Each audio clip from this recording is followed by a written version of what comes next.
Hello guys, আপনাদের যদি OnePlus Nord C3 mobile থেকে থাকে আপনারা এই সেপ্টেম্বর মাসেই একটি নতুন আপডেট পেয়ে যাবেন। হয়তো অনেকেই অলরেডি পেয়ে গেছেন। তো সেই আপডেটটি কি ভার্সানের রয়েছে U130P00 এবং এই ভার্সানটি আপডেট করতে গেলে আপনার কিন্তু 221.73 MBর ডাটা প্রয়োজন হবে এবং এই আপডেটটি খুবই ছোট হলেও এর ফলে কিন্তু বেশ কিছু নতুন পরিবর্তন এসেছে এবং কি পরিবর্তন এসেছে তাই জানাবো আজকের এই ভিডিওটিতে। এমনকি এই আপডেটের ফলে কোনো বাগস এসেছে কিনা কিংবা গ্রিন লাইন কোনো ইস্যু রয়েছে কিনা, অর্থাৎ সমস্ত কিছুই জানাবো আজকের এই ভিডিওটিতে। তাই জন্য পুরো ভিডিওটি অবশ্যই দেখতে থাকুন। তো হ্যালো গাইস, আমি সৌরভ, আপনারা দেখছেন ইস্যু টেক। চলো শুরু করা যাক।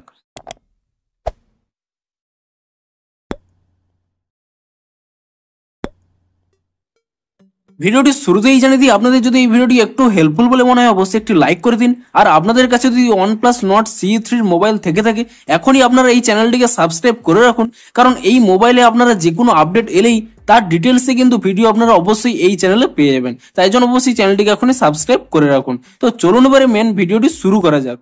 তো আপনারা হয়তো অনেকেই এই আপডেটটি পেয়ে গেছেন, যদি না পেয়ে থাকেন এই সেপ্টেম্বরেই আপনারা এই ভার্সানের আপডেটটি পেয়ে যাবেন U130P00 এবং এটি আপডেট করতে গেলে 221.73 এই MBর কিন্তু ডাটা প্রয়োজন হবে এবং এটি আপডেট করে নেওয়ার পরে কি নতুন চেঞ্জ এসেছে তা আপনারা দেখে নিন। তো আপনারা যদি এই আপডেটটি করে থাকেন তারপরে আপনারা কি করবেন, আপনারা যদি এখান থেকে ব্যাক করে নিয়ে আপনারা প্রথমে কি করবেন, আপনাদের মোবাইল থেকে সেটিংসটি ওপেন করে নেবেন এবং সেটিংসটি ওপেন করে নিলে একেবারে যদি নিচের দিকে স্ক্রল করে নেন এখানে একটি অপশন পেয়ে যাবেন অ্যাবাউট ডিভাইস বলে। আপনি যদি অ্যাবাউট ডিভাইসে চলে যান এবং তারপরে যদি নিচের দিকে স্ক্রল করে নেন এখানে যদি আপনারা অ্যান্ড্রয়েড ভার্সানে ক্লিক করে নেন আপনারা কিন্তু অ্যান্ড্রয়েড ভার্সান 14 পেয়ে যাবেন এবং অ্যান্ড্রয়েড সিকিউরিটি আপডেট ঠিক এর আগের আপডেটে যা এসেছিল 5 আগস্ট 2024 তারই কিন্তু সিকিউরিটি প্যাচ আপনারা পেয়ে যাবেন। সেপ্টেম্বর মাসে কিন্তু কোনো সিকিউরিটি প্যাচ আপনারা পাবেন না। তো তারপর যদি এখান থেকে ব্যাক করে নেন এবং আপনারা এখানে ভার্সানে ক্লিক করে নেন তো আপনারা এখানে দেখতেই পাচ্ছেন যে আমার এখানে ভার্সানটি রয়েছে U130P00, অর্থাৎ আমার কিন্তু নতুন ভার্সানটি আপডেট হয়ে গেছে। তো আপনারাও যদি এই আপডেটটি করে নেন তাহলে কিন্তু বেশ কিছু আপনাদের মোবাইলের নতুন সেটিংস অ্যাড করা হয়েছে। তা আপনারা কোথায় পাবেন? তো তার জন্য কি করবেন, প্রথমে আপনারা আপনাদের মোবাইলে থাকা ফটোস অ্যাপ্লিকেশনটি ওপেন করে নেবেন এবং ফটোস অ্যাপ্লিকেশনটি ওপেন করে নেওয়ার পরে তো আপনারা সকলেই জানেন যে আপনারা যদি কোনো ফটো এখানে ক্লিক করে নিয়ে আপনারা হয়তো কোনো কিছু ফটো আপনারা এখানে ডিলিট অপশনে ক্লিক করে নিয়ে ডিলিট করে নিচ্ছেন এবং ডিলিট করে নেওয়ার সাথে সাথে কিন্তু এখান থেকে ডিলিট হয়ে যাবে, কিন্তু আপনারা চাইলে 30 দিনের মধ্যে সেই ফটোটিকে রিস্টোর করতে পারতেন। তো সেই জন্য কোথায় যেতেন, আপনারা প্রথমে এখানে অ্যালবামে ক্লিক করে নিতেন এবং একেবারে নিচের দিকে স্ক্রল করে নিতেন। এখানে কিন্তু আপনারা একটি অপশন পেয়ে যেতেন রিসেন্টলি ডিলিটেড বলে। আপনি যদি এই অপশনে ক্লিক করে নেন তো এখানে দেখতে পাচ্ছেন যে আমি যে সমস্ত ফটো এখানে ডিলিট করে নিয়েছি সেই সমস্ত ফটোই কিন্তু এখানে চলে এসেছে। আপনি এখানে ক্লিক করে নিয়ে সেই ফটোটিকে পুনরায় রিস্টোর কিংবা পার্মানেন্টলি ডিলিট কিন্তু এখান থেকে করতে পারবেন। ঠিক তেমনই একটি নতুন আপডেট এসেছে। আপনারা সকলেই জেনে থাকবেন যে আপনারা যদি এখানে অ্যালবামে চলে যান এখানে একটি আপনারা ফোল্ডার পেয়ে যান প্রাইভেট বলে, অর্থাৎ আপনারা যে সমস্ত ফটোগুলো প্রাইভেটে সেভ করে রাখেন সেই ক্ষেত্রেও কিন্তু এখানে একটি নতুন আপডেট এসেছে। আপনারা সকলেই জেনে থাকবেন আপনারা যদি প্রাইভেট ফোল্ডারে কোনো ফটো কিংবা ভিডিও ডিলিট করে দেন তা কিন্তু পার্মানেন্টলি ডিলিট হয়ে যেত। সেই কথাটি মাথায় রেখেই একটি নতুন আপডেট আনা হয়েছে। ঠিক আপনারা নর্মাল ফটো যেমন ডিলিট করলে এখানে একটি রিসেন্টলি ডিলিটেড এর মধ্যেই সমস্ত ফটো ভিডিও জমা হতো, ঠিক 30 দিনের মধ্যেই আপনারা রিস্টোর কিংবা পার্মানেন্টলি ডিলিট করতে পারতেন। ঠিক তেমনই প্রাইভেট সেকশনের মধ্যেও আপনারা যদি এখানে 3 ডটে ক্লিক করে নেন এখানে একটি নতুন অপশন পেয়ে যাবেন রিসেন্টলি ডিলিটেড বলে। আপনারা চাইলে আপনাদের যে কোনো ফটো কিংবা ভিডিও যদি ডিলিট করে থাকেন তা কিন্তু 30 দিনের মধ্যে পুনরায় কিন্তু রিস্টোর করতে পারবেন কিংবা আপনারা সেই রিসেন্টলি ডিলিটের কাছ থেকেই কিন্তু পার্মানেন্টলি ডিলিট করতে পারবেন। তো এই প্রাইভেট সেপে আপনারা ওপেন করে চেক করে নিন, এই নতুন আপডেটটি কিন্তু আপনারা পেয়ে যাবেন। এবং তার পরবর্তী আপডেটগুলো কোথায় রয়েছে, আপনি যদি এখানে ফটোস অপশনে ক্লিক করে নেন এবং আপনারা ধরুন যে কোনো একটি ফটো এখানে শেয়ার করতে চাইছেন আপনি এখানে ফটোটি সিলেক্ট করে নিয়ে এখানে শেয়ার অপশনে ক্লিক করে নিচ্ছেন এবং তারপরে আপনারা যদি এভাবে ডান দিকে স্ক্রল করে নেন তাহলে এখানে একটি নতুন অপশন পেয়ে যাবেন ওপি সিনার্জি মাল্টি স্ক্রিন কানেক্ট, অর্থাৎ আপনারা যদি আপনাদের মোবাইলটিকে ল্যাপটপ কিংবা ট্যাবলেট কিংবা কোনো অন্যান্য ডিভাইসের সাথে কানেক্ট করে রাখেন, মাল্টি স্ক্রিন করে রাখেন, সে ক্ষেত্রে কিন্তু আপনাদের এটি কাজে লাগবে। আপনারা যে কোনো এখানে ফটো কিংবা ভিডিওকে এভাবে কিন্তু শেয়ার করে ডিরেক্টলি কিন্তু আপনারা মাল্টি স্ক্রিনে কিন্তু শেয়ার করতে পারবেন এই অপশনের মাধ্যমে ক্লিক করে। তো এই অপশনটি কিন্তু শেয়ারের ক্ষেত্রে নতুন দেওয়া হয়েছে।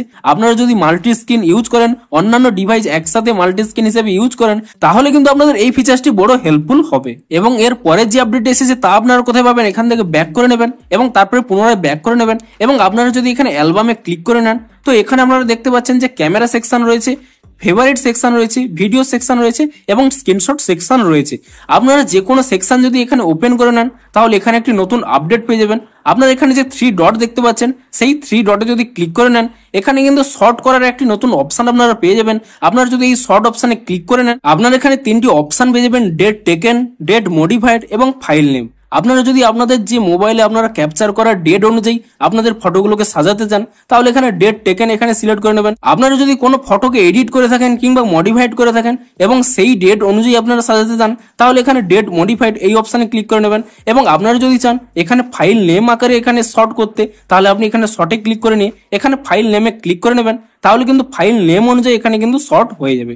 তো এই ফিচারটি কিন্তু নতুন দেওয়া হয়েছে। এবং এর পরবর্তী আপডেটটি আপনারা কোথায় পাবেন, আপনারা যদি এখানে 3 ডটে ক্লিক করে নেন এখানে যে সেটিংস অপশন পেয়ে যান আপনি সেই সেটিংস অপশনে ক্লিক করে নেবেন এবং তাহলে এখানে একটি নতুন অপশন পেয়ে যাবেন ফটো ব্রাউজিং বলে। আপনি এখানে দেখতে পাচ্ছেন যে স্টার্ট ফ্রম টপ বলে, অর্থাৎ এর ফলে কি হবে আপনারা যে ফটোস এখানে ওপেন করে নেবেন ঠিক আপনাদের যে রিসেন্ট ফটোগুলো তা কিন্তু টপেই থাকবে এবং আপনারা পুরোনো ফটোগুলোকে দেখতে হলে এভাবে নিচের দিকে স্ক্রল ডাউন করতে হবে। কিন্তু আপনারা যদি এখানে 3 ডটে ক্লিক করে নিয়ে এখানে সেটিংস অপশনে ক্লিক করে নিয়ে আপনারা যদি এখানে ক্লিক করে নিয়ে আপনারা এখানে স্টার্ট ফ্রম বটনে ক্লিক করে নেন তাহলে কি হবে এখান থেকে ব্যাক করে নেবেন, তাহলে দেখতে পাচ্ছেন যে আপনার রিসেন্ট তোলা ফটোগুলো তা কিন্তু এখানে নিচে চলে এসেছে এবং পুরোনো ফটোগুলোকে দেখতে হলে উপর দিকে কিন্তু স্ক্রল করতে হবে। তো আপনারা আপনাদের পছন্দ অনুযায়ী আপনারা কিন্তু এই সেটিংটি চুজ করে নিতে পারেন। এবং এর পরবর্তী যে আপডেট এসেছে তা কিন্তু এখানে অ্যালবামের ক্ষেত্রে আপনারা কি করবেন এখানে অ্যালবামে ক্লিক করে নেবেন এবং ধরুন আপনি যে কোনো একটি অ্যালবামের এখানে কভার ফটো দেখতে পাচ্ছেন, তো এখানে দেখতে পাচ্ছেন যে ইনস্টাগ্রাম ফোল্ডার রয়েছে অর্থাৎ ইনস্টাগ্রাম অ্যালবাম রয়েছে এবং তার কভার ফটো কিন্তু এই ফটোটি রয়েছে। তার কারণ কি, আপনি যদি এই ফোল্ডারে ক্লিক করে নেন ঠিক আপনারা দেখতেই পাচ্ছেন যে রিসেন্ট ফটোতেই কিন্তু এই ফটোটি রয়েছে এবং ঠিক তাই জন্যই কিন্তু এই ফটোটিই কিন্তু কভার ফটো হিসেবে ইউজ হয়েছে।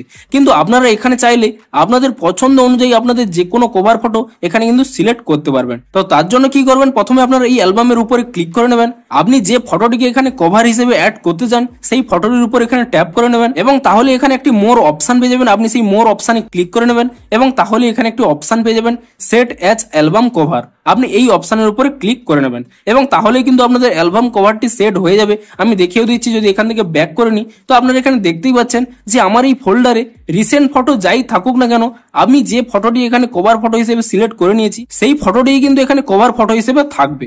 এমনকি আপনারা এই অ্যালবামের রিনেম করতেও পারবেন নতুন ভাবে। আপনারা এই অ্যালবামের উপর যদি ট্যাব এন্ড হোল্ড করে নেন এখানে একটি রিনেমের নতুন অপশন পেয়ে যাবেন, আপনি সেই রিনেম অপশনে যদি ক্লিক করে নেন আপনারা কিন্তু অ্যালবামের আপনাদের নামটি কিন্তু চেঞ্জ করতে পারবেন। এমনকি অ্যালবামের ক্ষেত্রেও আরো একটি নতুন আপডেট এসেছে, আপনি এখানে ক্যান্সেল করে নিয়ে যদি এখানে ফটো সেকশনে এখানে ক্লিক করে নিই আপনারা এখানে ফটো সেকশনে যদি ওপেন করে নেন আপনারা কিন্তু ডিরেক্টলি এই ফটো সেকশন থেকেই যে কোনো কিন্তু অ্যালবাম ক্রিয়েট করতে পারবেন। তো তার জন্য কি করবেন, ধরুন আমি এই ফটোগুলোকে এখানে অ্যালবাম ক্রিয়েট করতে চাইছি, আমি এই ফটোগুলোকে প্রথমে সিলেক্ট করে নিলাম এবং তারপরে কি করবেন এখানে যে মোর অপশন পেয়ে যাবেন আপনি সেই মোর অপশনে ক্লিক করে নেবেন এবং তাহলে কিন্তু এখানে দুটি অপশন পেয়ে যাবেন, মুভ টু অ্যালবাম এবং কপি টু অ্যালবাম। আপনি এখানে মুভ টু অ্যালবামে ক্লিক করে নেবেন এবং তারপরে আপনারা চাইলে যে কোনো অ্যালবামেও এখানে সিলেক্ট করতে পারেন কিংবা আপনারা এখানে একটি নতুন অপশন পেয়ে যাবেন নিউ অ্যালবাম বলে, আপনি এখানে প্লাস অপশনে ক্লিক করে নিয়ে যে কোনো একটি অ্যালবাম নেম দিয়ে দেবেন এবং তারপর এখানে সেভ অপশনে ক্লিক করে নেবেন এবং তাহলেই কিন্তু আপনাদের ডিরেক্টলি কিন্তু অ্যালবাম এখানে ক্রিয়েট হয়ে যাবে এবং সেই ফটোগুলো কিন্তু এই অ্যালবামে সেট হয়ে যাবে।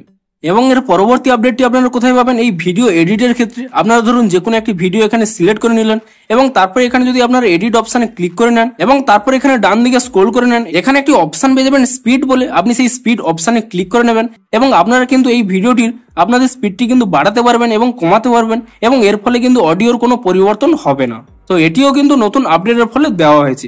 এবং আর কি কি নতুন চেঞ্জ এসেছে, আপনাদের সিস্টেমটি অপটিমাইজ করে দেওয়া হয়েছে, অর্থাৎ আপনার যে সমস্ত অ্যাপসে ল্যাগ শো করতো তা কিন্তু রিমুভ করে দেওয়া হয়েছে, অর্থাৎ আপনারা যে কোনো অ্যাপসে আর কিন্তু ল্যাগ অনুভব করতে পারবেন না, অর্থাৎ বিভিন্ন অ্যাপসে যে ল্যাগের প্রবলেম দেখা যাচ্ছিল তা কিন্তু রিজলভ করে দিয়েছে। এমনকি আপনাদের মোবাইলটিও খুবই স্মুথ চলবে এবং আপনাদের সব থেকে যে ভয়ের বিষয়টি এখানে গ্রিন লাইন ইস্যু দেখা যাবে কিনা, দেখুন আমি কিন্তু এই আপডেটটি করে নিয়েছি কিন্তু আপনারা দেখতেই পাচ্ছেন যে এখানে কিন্তু কোনো গ্রিন লাইন ইস্যু এখনো পর্যন্ত দেখা যায়নি, অর্থাৎ আপনারা কিন্তু কোনো টেনশন ছাড়াই এই আপডেটটি কিন্তু আপনারা করতে পারেন। তো ভিডিওটি যদি একটু হেল্পফুল বলে মনে হয় অবশ্যই একটি লাইক করে দিন, আর আপনাদের কাছে যদি OnePlus Nord CE3 মোবাইল থেকে থাকে তাহলে আপনারা অবশ্যই চ্যানেলটিকে সাবস্ক্রাইব করে রাখুন, কারণ যে কোনো নতুন আপডেট এলেই তার ডিটেলসে কিন্তু ভিডিও আপনারা অবশ্যই এই চ্যানেলে পেয়ে যাবেন। তো দেখা হচ্ছে আরো কোনো নতুন আপডেটের ভিডিওর সাথে। Thanks for watching.